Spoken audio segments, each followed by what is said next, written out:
Good morning. Good morning. Happy Friday. Today is April 3rd? Yes. April 3rd. Friday, finally. Big 4-3.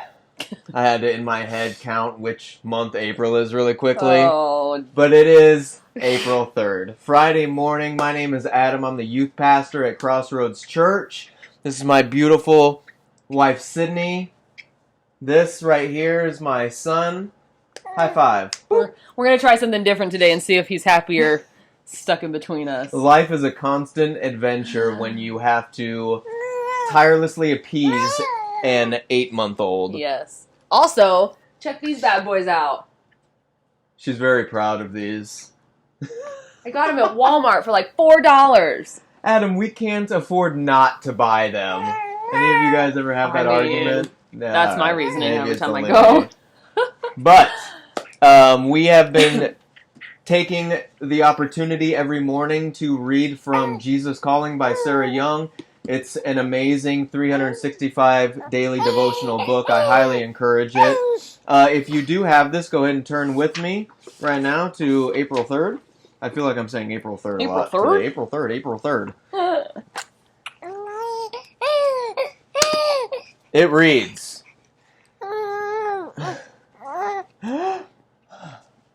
"In me, you have everything.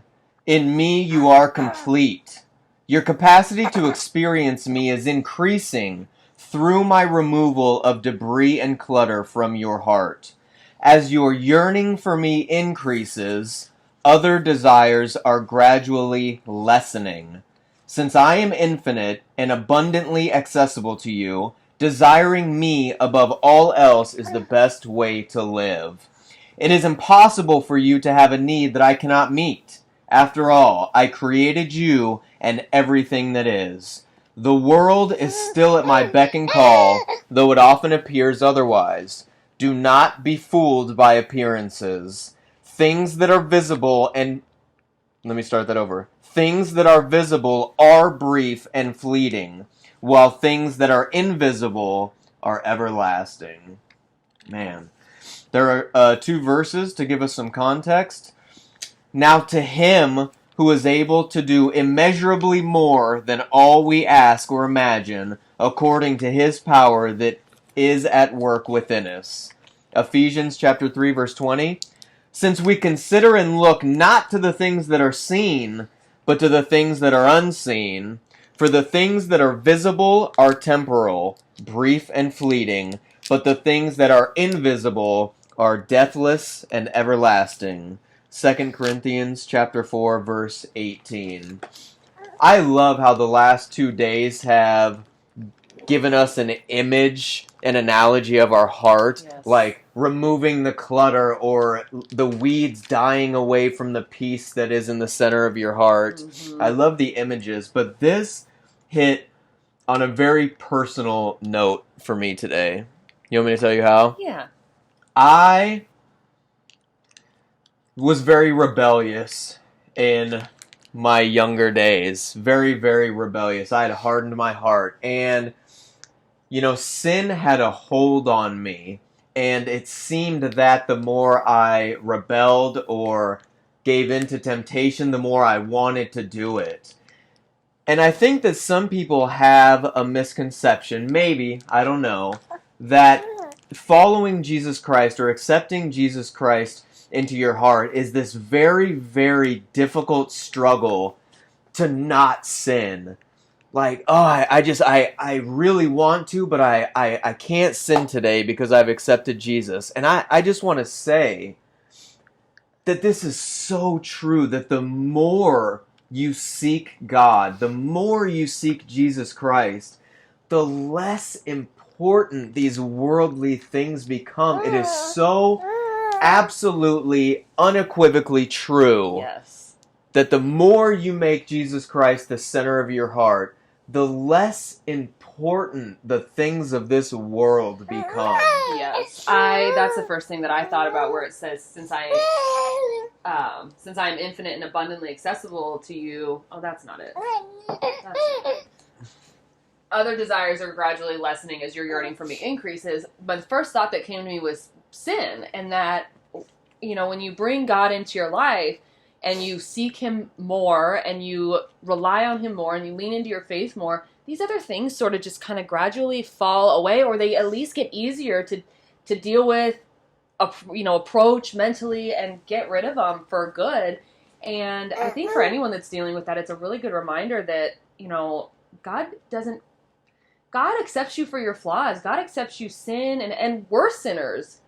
Everybody sins, and they're not mutually exclusive. I don't know if that's the right way to say it, but you can't, accepting Jesus Christ into your life doesn't mean that you don't sin ever. No, everybody does. Everybody sins, and you can still seek him while working these things out. But Jesus' love is more powerful than the pull of sin. Yes. And I have told my students when I preach many times that when I was young, I had fallen into this vicious cycle of searching for happiness in the circumstances of my life. Mm-hmm. And I had a great education, a loving family, a great job, but I found that with each accomplishment or thing, I was still left feeling very empty. Mm-hmm. And so I found I was moving from situation to situation, seeking this temporary happiness. And once I would achieve it, I would feel empty. And so I would move on. And that is a horrible way to live. But the pull of these things that I thought I needed, Satan was whispering into my ear that if I just had more money, if I just had more friends, if I was just more successful, if I just had a different girlfriend, I would be happy.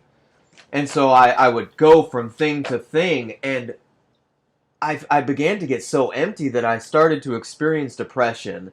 And it wasn't until I turned my life back over to Jesus Christ that hole was filled. And I can tell you with all sincerity and honesty that I don't feel drawn to these things. I now view these things as blessings. I am more happy and more joyful than I've ever been in my life. And if God sees fit to bless me with some of these extras, then that is a blessing on top of my already ecstatic life right now. But I no longer feel the need to have these things, to possess these things. Isn't it amazing how God works like that? Like, you really genuinely don't seek these things out. I think one thing that I always thought, like, when I accepted Jesus Christ into my life and, was coming out of a real icky situation and was turning my life over to God, one of my biggest concerns was that, am I still going to feel this pull, is it always going to be in the back of my mind? Like, well, I kind of miss living in sin. I wish I could have both. That's what my problem a lot of times was that I wanted the best of both worlds. I wanted to have all these extra sins and all these things, but I wanted to still feel fulfilled in my life. And when I turned my life over to God, it was like, am I ever really going to be able to fully put this aside and behind me and move forward? The answer is yes. The answer is absolutely 110%, because, when we moved to Oklahoma, we moved here with it was before Jack. It was like, October of 2018. We moved here with a U-Haul full of all of our things, literally on faith. We didn't have an apartment. We didn't know where we were going to live. We had our we didn't have jobs, but we knew we needed to get out of Las Vegas. We wanted to start a life. We wanted to start a family. And we wanted to follow God. So we did. And when we came here, we trusted wholeheartedly that this was a part of God's plan, and He provided. He provided us with a home and a job and a church. He brought us to Crossroads, and I can say 100%, I have no desire ever. There's not that little voice in the back of my head anymore that's like, maybe you could have both. I just don't want to live that way. I think part of it is, though, we are actively seeking God every day, all day, every day, and His love just so far outweighs anything that I've ever experienced that the world could have provided me or did provide me. Yep. That was such a temporary, fleeting happiness that I don't feel the desire to. And I just think that this rings so true for me and for our life. He created us. He created everything. Of course He can meet all of our needs. Yep. He never promises riches, but He promises to meet our needs. And when you accept His love, you'll find that that is so sufficient Yep. for happiness and joy. And it is true freedom I mean, to not feel like I need this car, I need this house, I need these people in my life to be happy. That is freedom. When you walk through your day ecstatic and joyful, regardless of those circumstances, that is the freedom yes. that comes with Jesus Christ. I love the one thing that just came to mind when you were saying that is, you know, the songs and the vision of when people say you break free from your chains. I mean, it really is. It's like you've been chained up and you're free. Yeah. It's just ultimate freedom and ultimate, you know, God provides for needs that I didn't even know I had. You know, God provides a way where I'm like, wow, I didn't know I could, this is what I needed, or this is how I needed to, you know, go about it. And it's just, it really is freedom. This is kind of on a tangent, but I just want to make the point. Sometimes we've talked about control often, and when we feel something slipping from our grasp, from our control, our human instinct is to grab tighter. You know, and in this time, a lot of people might be experiencing that, where some things in your life may be slipping away. But I just want to encourage us to lean into your faith, because sometimes in my past, in the middle of God trying to remove something from my life, I couldn't see down the road that was absolutely what he wanted and that was his plan. And it was the best thing that could have happened, although in the moment it felt like I was losing something and I wanted to control it. Have faith that God sees our plan. He laid out our plan for us. Yes. And if something is being removed from your life, thank God that he is opening a new door, and pray that he reveal what your new path is. Yes. He loves us, and that is the best thing in the world. It is so undeserving. His grace is so undeserving, but he sacrificed his son for us. His love is so great, and I promise you, I try to get this through to my kids. It is so much more fulfilling to have God's love than anything you could possess on this earth. So, we love you. We miss you. We miss you. Stay safe. God bless you. We'll see you tomorrow. Yes.